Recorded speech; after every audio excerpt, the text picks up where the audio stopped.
Coming up today on Good Morning BU, Russia halts nuclear deal. We bring you the latest reactions after the state pauses participation in a key regulation program. Now 1 year on the job, our student government president, Dhruv Kapadia, sits down with us to reflect over his term so far, ahead of the new student government elections. COM and TFA are teaming up. We sit down with the director of a one-of-a-kind project coming to BU. Men's lacrosse is off to the races. We stop by practice to preview their season after a historic NCAA victory last year. Live from Studio West in the College of Communication, Good Morning BU starts right now. Hello and welcome to Good Morning BU. I'm Sydney Topf. And I'm Alex Dowd. Here are today's top stories. Central Florida is still grieving after multiple shootings Wednesday killed 3 people, including a 9-year-old girl and a journalist. Police announced yesterday that 19-year-old Keith Melvin Moses would face first-degree murder charges after fatally shooting a woman in Orlando on Wednesday morning. Police say Moses is wanted in 4 other shootings across the day, including that of a 9-year-old shot in her home and a Spectrum News journalist, Dylan Lyons. While a motive hasn't been confirmed, investigators suggested that Moses might have been under the influence. Spectrum 13 Lyons Station eulogized him in a report last night. He loved his career, he loved what he did, he loved the community, telling the stories of people reporting on the news, and he was just passionate about what he did. Russia is pausing its support for a nuclear monitoring deal signed in 2010 by President Barack Obama and then Russian President Dmitry Medvedev. The New START treaty sets limits on the number of ballistic missiles, heavy bombers, and requires parties to reduce their nuclear stockpile. Russian President Vladimir Putin said Tuesday, though, that he would be, quote, suspending a key inspection provision as a result of U.S. support to Ukraine in the ongoing war. Putin alleges that the U.S. shares nuclear secrets with Ukraine and that it would be, quote, absurd to return to the treaty as is. U.S. Secretary of State denounced Putin's decision on Wednesday. You know, when the administration started, we extended New START because it was clearly in the security interests of our country and actually in the security interests of Russia. That only underscores what an irresponsible action this is. But of course, we remain ready to talk about strategic arms limitations at any time. Today marks 1 year since Russia invaded Ukraine, and the war shows no signs of slowing. President Biden made a surprise visit to Kyiv, Ukraine earlier this week to mark the anniversary. He spent about 5 hours in the capital city, meeting with President Zelensky and visiting a monument honoring soldiers who had died in the war. President Biden secretly took a train from Poland into Ukraine Monday afternoon, while White House officials denied rumors that he would visit the war-torn country on this trip. His staff traveled in 2 separate groups and didn't release any official travel plans. Biden's team even called Russian officials hours before he arrived in Ukraine, according to our national security advisor, Jake Sullivan. After his visit, Biden addressed the world from Warsaw, Poland, where he promised continued support for Ukraine. But there should be no doubt. Our support for Ukraine will not waver. NATO will not be divided, and we will not tire. Supreme Court Justice Ketanji Brown Jackson is coming to BU. The School of Law announced Tuesday Justice Jackson is scheduled to address in May. The High Court's newest member will give the convocation address for the school's 2023 commencement. Boston serves a fitting spot for Jackson as she spent her days across the Charles River from BU at Harvard College and Law. The ceremony will take place at the Track and Tennis Center at 9 a.m. on May 21st. Coming up next on Good Morning BU, we're taking a closer look at what's going around campus. I spoke with BU student president Dhruv Kapadia to discuss his slate's work this year. And later, we're going to take a look at an exciting collaboration between the College of Communication and the College of Fine Arts. Evan Jimenez has more. They said I have troll teeth. That my voice sounded like a possessed baby doll. That no one would ever love someone as stupid as me. That I was fat, ugly. Disgusting. The effect of bullying is potent. We will no longer be the silent majority. Now, when you see online bullying, there's something you can do about it. We're gonna take action with the I. I am a witness. I am a witness. I am a witness. I am a witness. I am a witness, and so are you.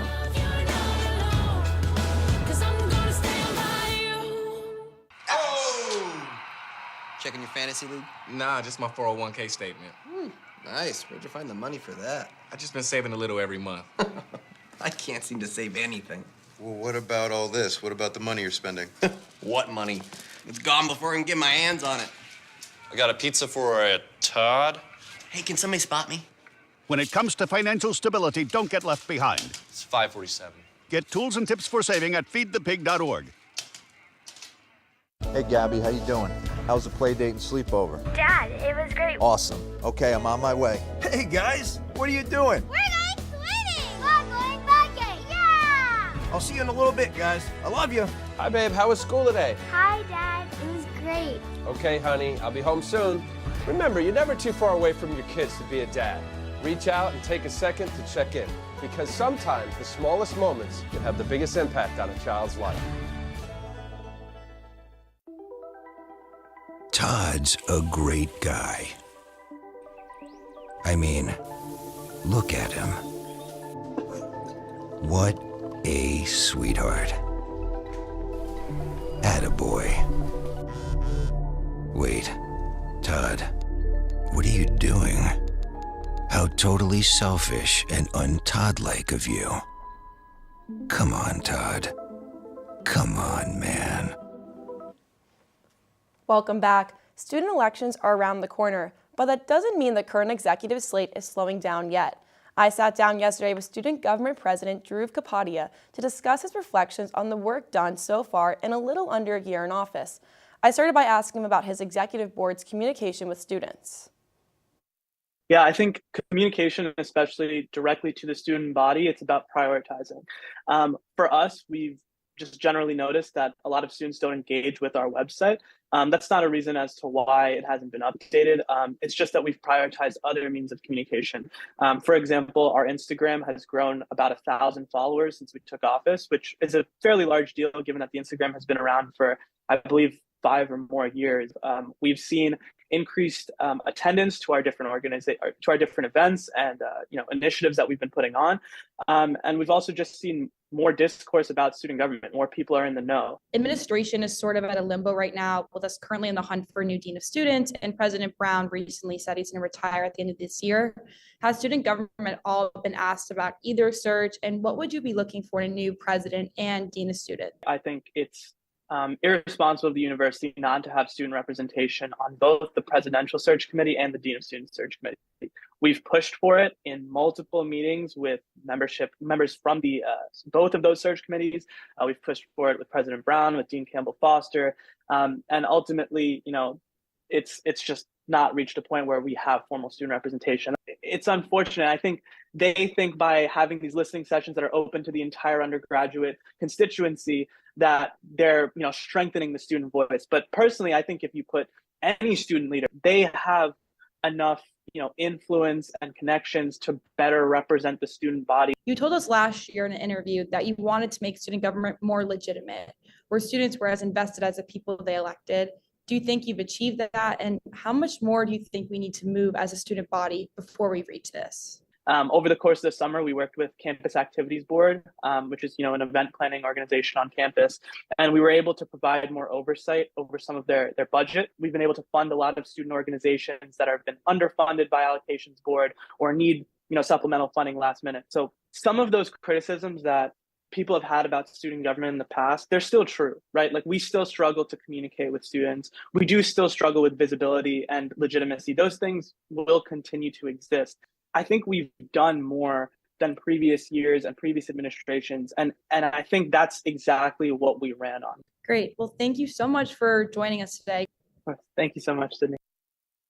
Students enrolled in Boston University's College of Fine Arts are pushing for a petition to get signed by CFA administration to gain access to the front door of the building, which usually remains locked. Only the alleyway entrance remains open to students, which is inconvenient for those carrying large instruments and needing to travel all the way to the back instead of just going through the front door. The new petition was started by CFA Student Government and has reached over 700 signatures.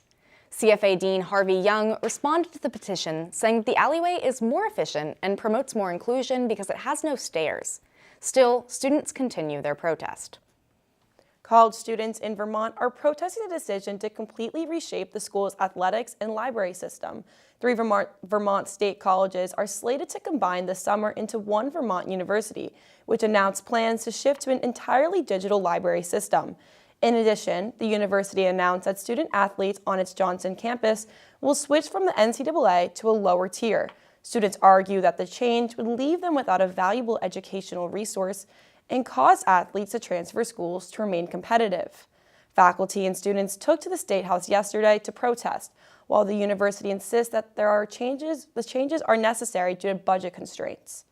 BU administration is looking for a new director for a professionally staffed LGBTQ+ resource center here on campus. President Brown and University Provost Jean Morrison sent an email to all students, family, and staff announcing their plan to launch the center on the second floor of 808 Com Ave. Creating a resource center for queer students was one of the main requests from BU's LGBTQIA task force. They also recommended increasing gender-affirming care at SHS and more gender-neutral bathrooms across campus. Administration hopes to open this resource center before the 2023-2024 school year. Spencer, the iconic Boston Marathon dog, finally finished his own race last week. Spencer died Friday, exactly 2 months before making it to the 127th Boston Marathon. The Golden Retriever, who worked as a therapy dog, was known for holding a Boston Strong flag to cheer on runners since 2015.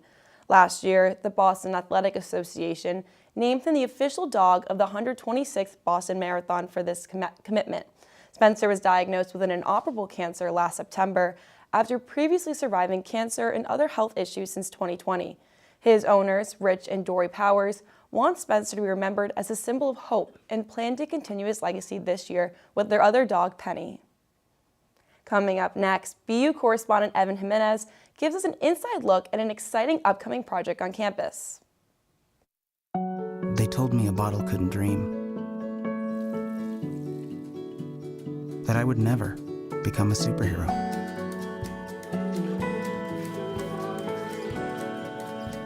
But I learned how to fly, just to come back in a new disguise and be the hero that I've always wanted to be.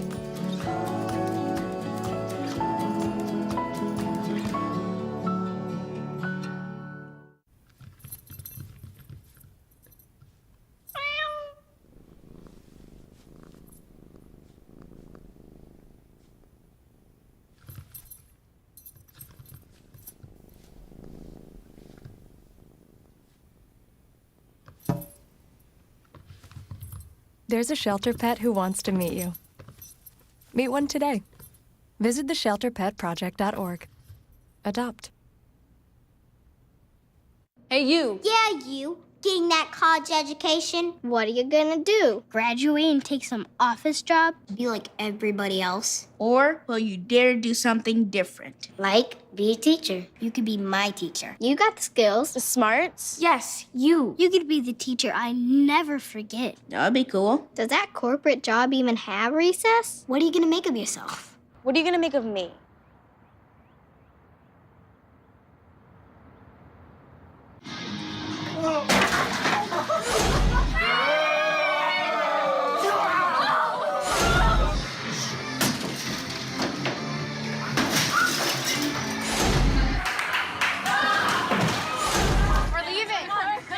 Most party fouls are pretty dumb.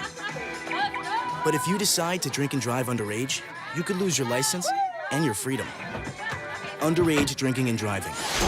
The ultimate party foul. Welcome back. A big project is coming to BU. The College of Communications and the College of Fine Arts are partnering for a first-of-its-kind project here at Boston University, titled Art House. The project is a sitcom written, directed, and acted in by BU students from both COM and CFA. After nearly 3 semesters of preparation, Art House will film this April in the Joan and Edgar Booth Theater. In a new series here at GMBU, which we're calling Building the Art House, we'll speak with key players behind the scenes for this project. This week, Good Morning BU correspondent Evan Jimenez sat down with student director Eli Cantor to talk about his role in the project. Let's take a look. Tucked away in a remote corner of the College of Communication, Eli Cantor works away at his senior thesis. The film, called Art Boy, was something he's had in mind for a while. I always had this idea of this high school artist who like gets rejected by his crush, and they have to like, it's like stay friends, which is just a thing I think that a lot of people in high school go through. Cantor is a recognizable face in the film department. In addition to Art Boy, he won a Redstone last year for his work directing and writing the short film Double Take. That achievement caught the eye of film department chair Paul Schneider, who offered Cantor the chance to direct a very different kind of project. I was very humbled, and I was very lucky to get this opportunity. Art House, a sitcom written, directed by, and starring BU students. Several episodes are in the works for an April premiere, which will take place in front of a live studio audience. A young woman, Barb, in her 20s, who returns to her childhood home after leaving San Francisco after having a breakup, only to find that strangers in the home, when she's looking for her brother there, it's a community of artists that he started. So they're all like young, aspiring artists. The project is something that's never been tried before in comm. And for Cantor, that challenge excites him. I think everything I take on should be like challenging myself. So Art Boy, the scary part was like working with like all these, relying on these very young actors and using 2D animation and having these party scenes with all these extras. And then this time around, I mean, this is just like working on a kind of scale this large with this many people and this kind of like budget and this long of a script, that was also daunting. Art House premieres at the end of April, and the challenge for Cantor until then is clear. Direct his cast and crew to tell a story that resonates with viewers. Maybe parts of it can be relatable. These are all characters that are following some sort of dream or trying to figure out what their dream is. So that could be something that could resonate with people too. But overall, I really hope people find it funny and get a kick out of it.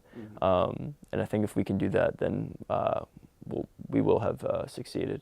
For Good Morning BU, I'm Evan Jimenez. And action. Thanks for that, Evan. Coming up next, we'll take it to Kara Mim for sports. To Maddie, congrats on paying off all those student loans. Finally, right? How'd you manage that anyway? I started tracking my spending, changed a couple of habits. Wow, I'm kind of living paycheck to paycheck right now. I don't even know how I'm doing it. Well, have you tried saving a little? I want to, but where's that money gonna come from? Bill collectors, they're the worst. Am I right? When it comes to financial stability, don't get left behind. Not home. Get tools and tips for saving at feedthepig.org.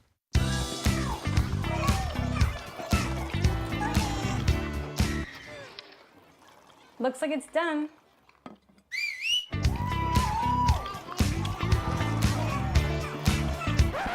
Don't let salmonella get funky with your chicken. On average, 1 in 6 Americans will get a foodborne illness this year. You can't see these microbes, but they might be there. So learn the right temperature to cook each type of meat. Keep your family safe at foodsafety.gov. There's one thing you can never have sex without. It's not something you buy. Or something you take. In fact, there's only one way to get it. It has to be given to you, freely. It's consent. Because sex without it isn't sex. It's rape. Consent. If you don't get it, you don't get it. It's on us to stop sexual assault. Learn how and take the pledge at itsonus.org.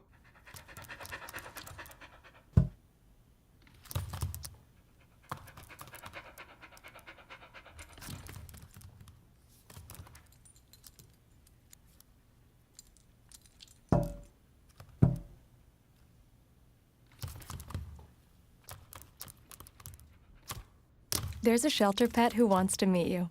Meet one today. Visit theshelterpetproject.org. Adopt. Welcome back. It's a bit of a mixed bag this week in BU sports. Some tough losses, but a few bright spots. Here to break it down for us is Kara Mim. How are you, Kara? I'm doing good, Sydney. It's been a temperamental week for BU sports. A couple heart-racing wins have been matched by equally heartbreaking defeats. Starting on the bright side, the Boston University women's basketball team won their 16th game in a row, which ties a program record. Forward Caitlin Wemmer, otherwise known as Miss Double-Double, was sensational. The junior racked up a career high of 32 points to help the Terriers secure a 77-70 win against Army in the team's Play for K game. Wemmer also became the first Terrier since 2012 to hit the 30-point mark in a single game. She had this to say after her offensive outburst. Great passes. I mean, I think that we just executed our game plan really well, and it just happened to be a good night for me, so I guess I'm lucky. I mean, I love playing for the team, so it's great. With the win, the Terriers finished conference play with an undefeated record at home for the first time since becoming a member of the Patriot League. With the regular season title already wrapped up, BU will look to stay consistent in their upcoming game against Lehigh this Saturday. Moving to the ice, the women's hockey team bowed out of the Hockey East tournament, losing 5-4 to Merrimack College, the conference's bottom seed. The game required overtime, with neither team being able to hold a lead during regulation. The extra frame lasted just 9 minutes, with sophomore winger Alexa Pongo finding the top of the net with a backhand to send the Terriers home. Wednesday night will stand as Brian DeRocher's final game as BU head coach, with the longtime leader receiving one more ovation before exiting the ice for the last time. One coach that will be sticking around ComAv is men's lacrosse Ryan Pooley, who signed a multi-year extension on Wednesday. Pooley has raised the standards of the lacrosse program, and GMBU's Bobby Serafin stopped by Nickerson Field to figure out how.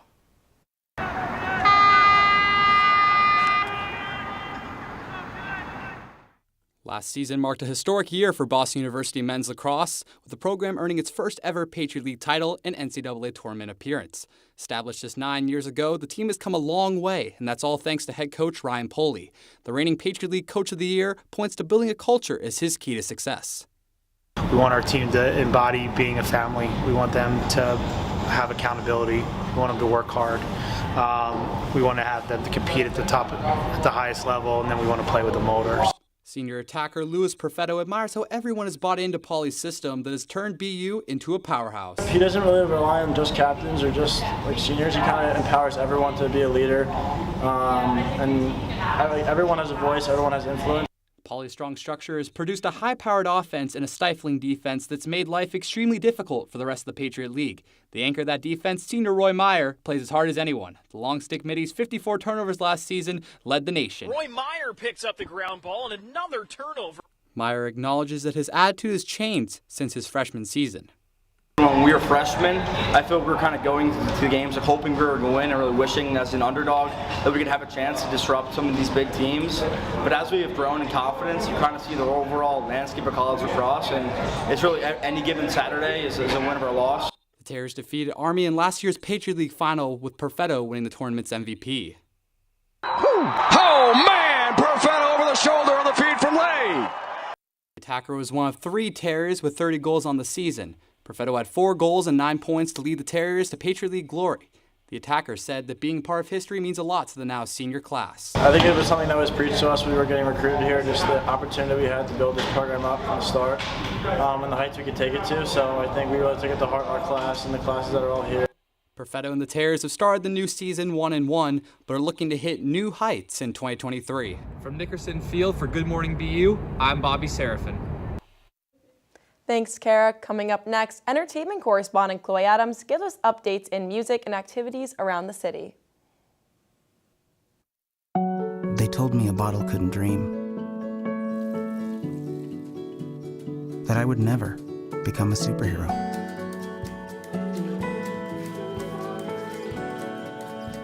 But I learned how to fly, just to come back in a new disguise and be the hero that I've always wanted to be.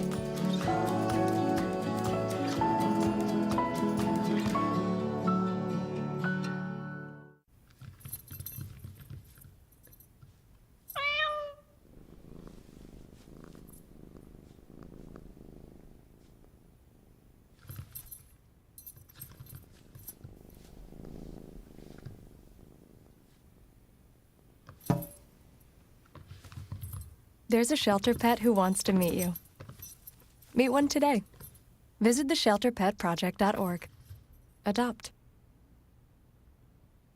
Hey, you. Yeah, you. Getting that college education? What are you gonna do? Graduate and take some office job? Be like everybody else? Or will you dare do something different? Like, be a teacher. You could be my teacher. You got the skills. The smarts. Yes, you. You could be the teacher I never forget. That'd be cool. Does that corporate job even have recess? What are you gonna make of yourself? What are you gonna make of me?